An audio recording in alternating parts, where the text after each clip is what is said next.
అది 2024 అంటార్క్టికాలో ఒక్కసారిగా నీటి మట్టం పెరిగింది. అసలేం జరిగిందని శాటిలైట్ నుండి చూసినప్పుడు అంటార్క్టికా మహాసముద్రంలో ఒక భయంకరమైన క్రూరమైన జీవి ఆకారం కనిపించింది.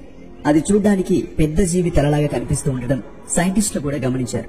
అయితే ఆ భయంకరమైన జీవి నీటి లోపల నుండి బయటికి రాబోతూ ఉండగా అంటార్క్టికా మహాసముద్రంలో నీటి మట్టం పెరిగిందని, దాంతోపాటు భయంకరమైన విచిత్రమైన శబ్దాలు వస్తున్నాయని చాలా మంది నమ్ముతున్నారు. ఇప్పుడు మీరు చూస్తున్న ఈ రేడార్ లో కనిపించిన ఈ భయంకరమైన తల టెక్సస్ కంటే పెద్దది. ఆంధ్రప్రదేశ్, తెలంగాణల కంటే ఆ జీవి యొక్క తల చాలా పెద్దది.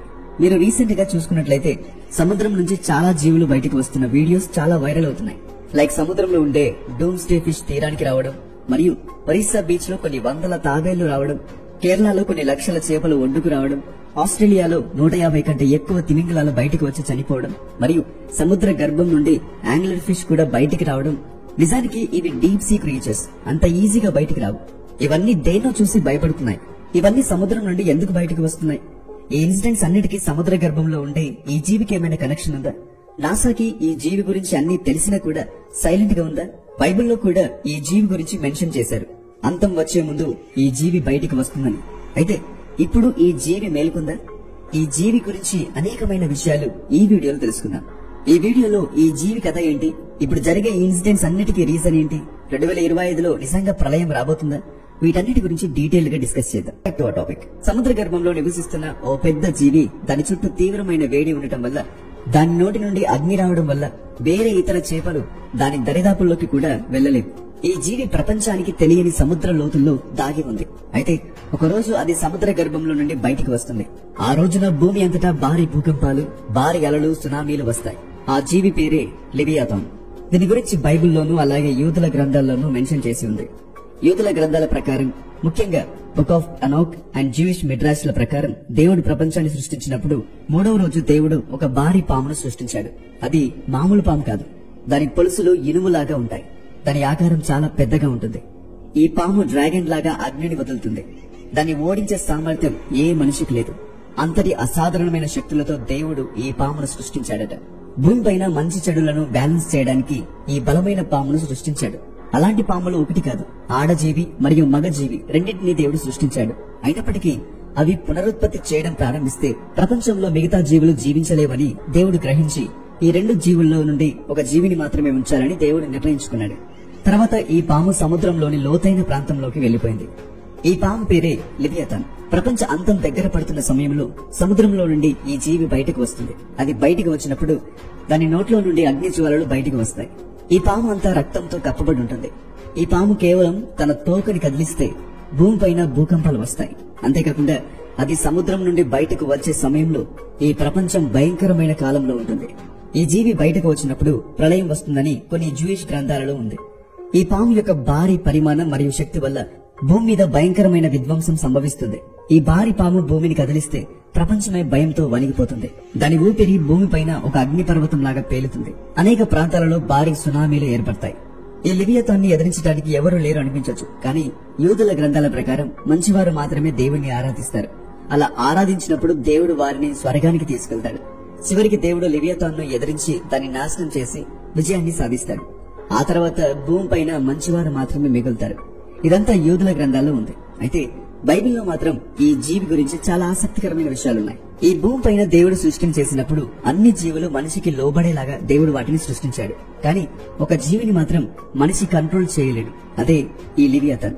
బైబిల్లో యోబు భక్తుడికి దేవుడు ఇదే విషయాన్ని చెప్తాడు.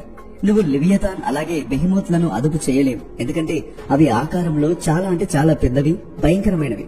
కానీ వాటిని సృష్టించిన వాడిని కూడా నేనే అని యోబు భక్తుడికి దేవుడు చెప్తాడు. అంటే ఆయన సృష్టించిన జీవులే మనిషి అదుపు చేయలేనంత శక్తివంతమైనవిగా కనిపిస్తుంటే వాటిని సృష్టించిన దేవుడు ఇంకెంత శక్తివంతుడవుతాడు అని యోబును దేవుడు ప్రశ్నిస్తాడు. చాలా మంది బైబిల్ పండితులు బైబిల్లో వ్రాయబడిన ఈ లివియాథాన్ అండ్ బెహిమోత్లు అంతరించిపోయిన డైనోసార్స్ అని నమ్ముతున్నారు. కానీ కొంతమంది మాత్రం కావాలని ప్రజలను భయపెట్టడానికి లేనిపోని విషయాలు చెప్తూ వీడియోస్ చేస్తున్నారు. అండ్ రీసెంట్ గా వైరల్ అవుతున్న గూగుల్ మ్యాప్స్ లోని ఆకారాన్ని చూసి ప్రపంచమంతా ఇదే లివియాథాన్ అని నమ్ముతున్నారు. అండ్ ఈ క్రీచర్ ఇప్పుడు మేల్కొంది. దాంతో సముద్రపు జీవులని భయపడి బయటికి వస్తున్నాయని జనాలందరూ నమ్ముతున్నారు. ఎందుకంటే ఇప్పటి వరకు మనుషులు కేవలం 5% సముద్రాన్ని మాత్రమే ఎక్స్ప్లోర్ చేశారు. మనుషులు వెళ్లింది కేవలం 10 కిలోమీటర్ల లోతు వరకు మాత్రమే. ఇంకా మహాసముద్రం ఎంతుందో ఎవరికి తెలియదు. అందుకే జనాలు అందరూ లివియతన్ ఉందని చాలా బలంగా నమ్ముతున్నారు. బట్ దీనికి సైంటిఫిక్ ఎవిడెన్స్ లేదు. గూగుల్ మ్యాప్స్ లో కనిపించేది ఏంటంటే స్కాటియా ప్లేట్. అది సౌత్ ఆఫ్రికా అండ్ అంటార్క్టికాకి మధ్య లొకేట్ అయి ఉంది. దీన్ని జూమ్ అవుట్ చేసి చూస్తే అది పెద్ద పాముతల ఆకారంలో కనిపిస్తుంది. అయితే మరి ఈ సముద్రపు జీవులు దేన్ని చూసి బయటకు వస్తున్నాయి? దానికి కూడా వ్యాలిడ్ సైంటిఫిక్ ఎవిడెన్సెస్ ఉన్నాయి. ఒడిశా బార్డర్ లో 7 లక్షల తాబేళ్లు వచ్చాయి. ఇవి ప్రతి సంవత్సరం వస్తూ ఉంటాయి. ఎందుకు వస్తాయి అంటే గుడ్లు పెట్టడానికి. ఈ తాబేళ్లు ఎక్కడ పుట్టాయో అక్కడే గుడ్లు పెడుతూ ఉంటాయి. అలాగే కేరళలో చాలా చేపలు బయటకు రావడం చూశాను. దాన్ని సార్డిన్ రన్ అంటారు. ఈ ఫిషెస్ అన్ని కూల్ వాటర్ ను వెతుక్కుంటూ కేరళ సముద్ర తీరానికి వచ్చాయి. ఇలా జరగడం ఇదే ఫస్ట్ టైం కాదు, చాలా సార్లు ఇలా వచ్చాయి కూడా. ఇక ఆస్ట్రేలియాలో చాలా వేల్స్ ఒడ్డుకు వచ్చాయి. వాటిని ఫాల్స్ కిల్లర్ వేల్స్ అంటారు. వేల్స్ అన్ని ఒక ప్లేస్ నుండి ఇంకో ప్లేస్ కు వెళ్తున్నప్పుడు వాటి గ్రూప్ లోనే ఒక లీడర్ ను ఎన్నుకుంటాయి. అయితే ఆ వేల్ మ్యాగ్నెటిక్ ఇంబ్యాలెన్స్ వల్లను ఇంజురీస్ వల్లను రూట్ మర్చిపోతే వేల్స్ అన్ని ఇలా ఒడ్డుకు వచ్చేస్తాయి. రీసెంట్ గా టస్మేనియాలో మోర్ దెన్ 200 వేల్స్ ఇలా ఒడ్డుకు వచ్చాయి. అక్కడి అధికారులు వాటిని తిరిగి నీళ్ళలోకి పంపించడానికి చాలా ప్రయత్నించారు. కానీ అవి బలహీనంగా ఉండడం వల్ల ఓషన్ కరెంట్స్ కారణంగా అవి రివర్స్ వచ్చేసాయి. ఇదేం ఫస్ట్ టైం కాదు, హిస్టరీలో ఇలా చాలా సార్లు జరిగింది కూడా. స్పెయిన్ లో ఏదైతే యాంగులర్ ఫిష్ కనిపించిందో అది అంతకుముందు కూడా కనిపించింది. స్పెయిన్ లో కనిపించిన ఈ యాంగులర్ ఫిష్ చాలా ఇంజూర్డ్ కండిషన్ లో కనిపించింది. ఇది బయటికి వచ్చిన కొద్దిసేపటికే చనిపోయింది కూడా. అండ్ మెక్సికన్ వాటర్ లో మనకు కనిపించిన ఫిష్ పేరు డూమ్స్డే ఫిష్. అది బయటికి ఎందుకు వచ్చిందంటే ఎప్పుడైతే సముద్రంలో సెస్మిక్ యాక్టివిటీస్ జరుగుతాయో అవి ఆ చేంజెస్ ని తట్టుకోలేవు, కాబట్టి ఇలా బయటికి వచ్చేసాయి. ఏదైతే మనం ఓవర్ ఫిష్ ను చూసామో అది సివియర్ గా ఇంజూర్ అయి ఉంది. అందుకే అది రిటర్న్ ఓషన్ లోకి వెళ్లలేకపోయింది. సో సముద్రంలో జరిగే అబ్నార్మల్ యాక్టివిటీస్ అన్నిటికీ అండ్ లివియతన్ గురించి మీకు ఒక క్లారిటీ వచ్చింది అనుకుంటా. ఫేక్ న్యూస్ ని చూసి భయపడకండి. ఇలాంటి మరెన్నో గొప్ప గొప్ప ఇంట్రెస్టింగ్ వీడియోస్ లేదా ఇన్ఫర్మేటివ్ వీడియోస్ చూడడానికి ఇప్పుడే మా యూట్యూబ్ ఛానల్ ని సబ్స్క్రైబ్ చేసుకోండి. నేను పెట్టే ప్రతి వీడియో కూడా యూట్యూబ్ లోనే ఫస్ట్ రిలీజ్ అవుతుంది.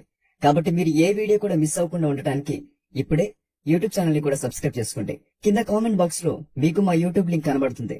అక్కడ క్లిక్ చేసి వెంటనే మా ఛానల్ ని సబ్స్క్రైబ్ చేసుకోండి. ఇలాంటి